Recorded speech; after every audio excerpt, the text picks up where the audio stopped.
पहली बात तो जो आशीर्वाद है, जो आज की भाषा में कहें तो ये रेकी है। लोग कहते हैं रेकी का आविष्कार जर्मन फ्रांस से हुआ है। रेकी का आविष्कार हमारे शास्त्रों में भारत से हुआ है। उनको रेकी हाथों में लाना पड़ती है। साधु जो आशीर्वाद देता है ये रेकी है। और रेकी के दो रूप होते हैं। देने वाला यदि सही है और भावना करके भी दे रहा है तो प्रभाव पड़ेगा, ये कोई नियम नहीं है। लेने वाला बिल्कुल सही है और देने वाले ने यदि नहीं दिया है उस भाव से तो भी प्रभाव पड़ेगा, कोई नियम नहीं। रेकी दोनों तरफ से एक्सेप्ट होती है।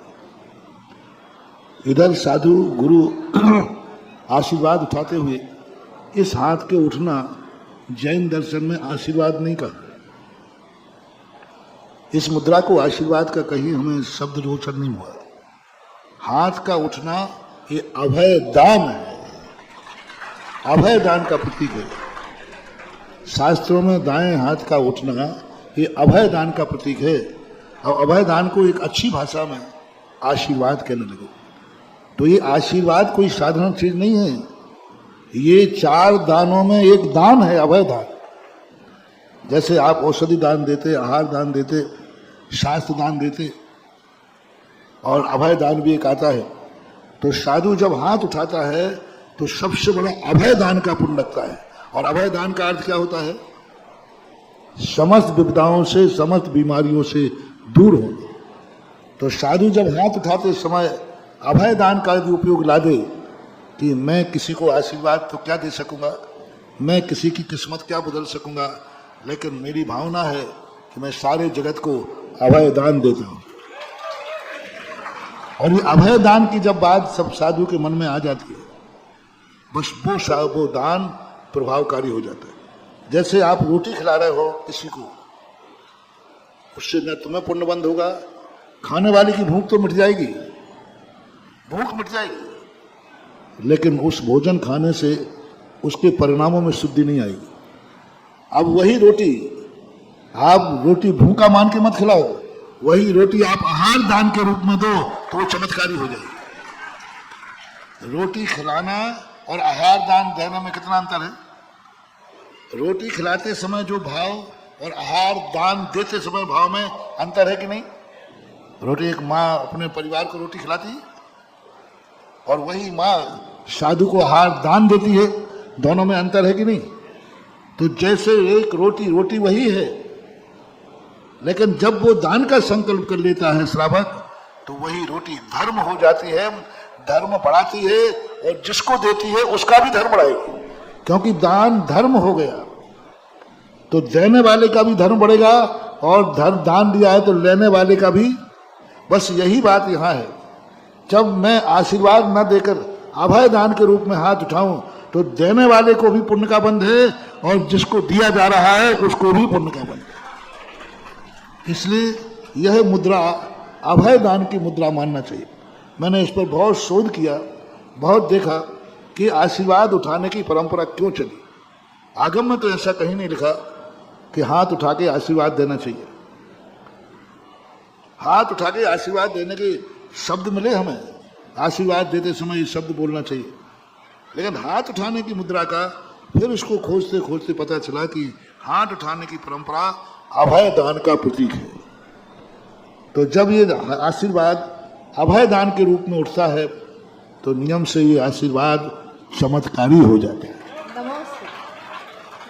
और लेने वाला, यदि लेने वाला व्यक्ति इसे अभय दान मान के स्वीकार करता है, जैसे तुम्हारी रोटी मैं रोटी मान के स्वीकार करूंगा क्योंकि मुझे भूख लगी है, मुझे भूख लगी है और तुम रोटी दे रहे हो, मैं रोटी ले रहा हूं, क्योंकि भूख किससे मिटती है?